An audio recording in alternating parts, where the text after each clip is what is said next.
Arsenal 2, Wolves nil in the first game of the 2024-25 Premier League season at the Emirates Stadium.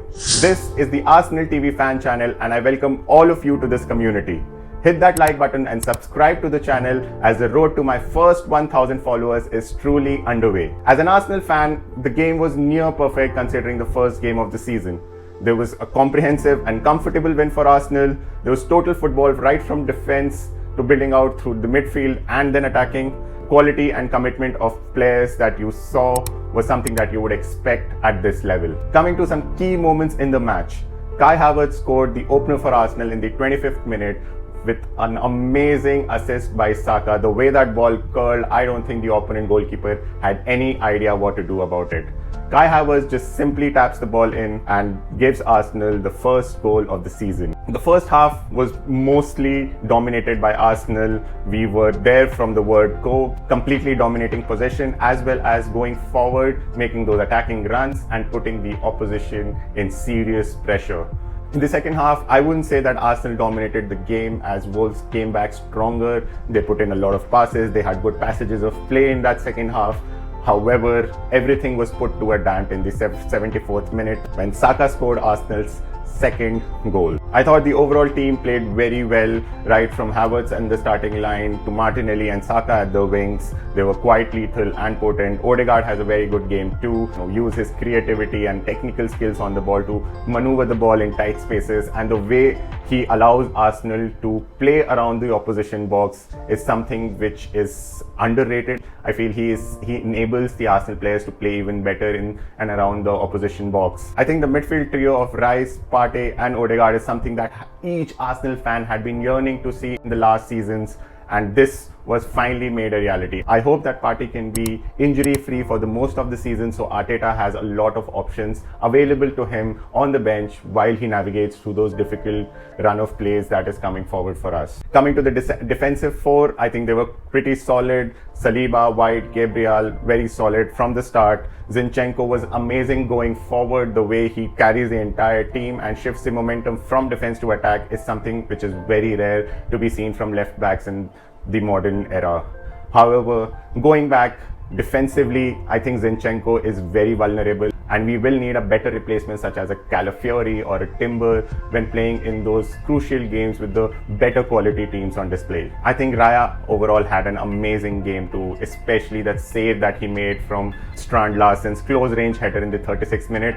I thought that was almost inside the net, but the way he was moving to his left side and made the save to his right side, I think it was amazing. There were a few errors that could have proved costly for us in the second half especially. There was one, I think, where Partey had just handed over possession to the opponent in and around the Arsenal penalty area, and David Raya had to come out and make an amazing save to prevent that ball from going in.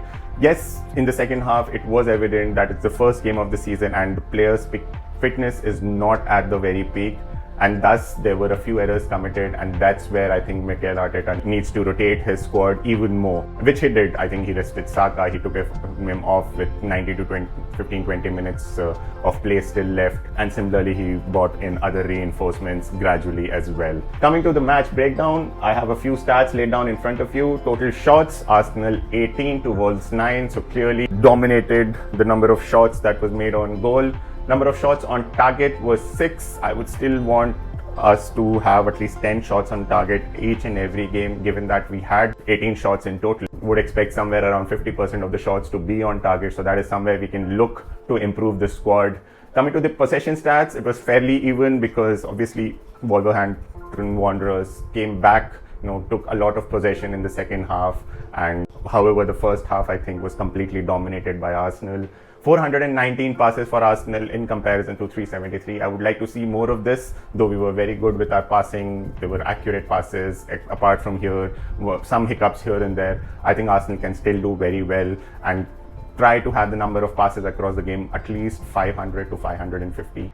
And 85% of pass accuracy, that was quite good. However, like I mentioned, there were a few hiccups wherein we just handed over position in very dangerous areas to the opponent, and that could have proven costly had the opponent had much more quality. The one thing that stands out to me for Arsenal this season is the bench strength that we have. Having looked at that bench with Jesus, with Calafiori, Yuri and Timber, And all these players just tells me how far Arsenal have come in reinforcing their bench. The football season is not an easy one. There are multiple different tournaments going on in parallel. There's the Premier League, the UEFA Champions League, then you have the EFL Cup, there is FA Cup also running in the background.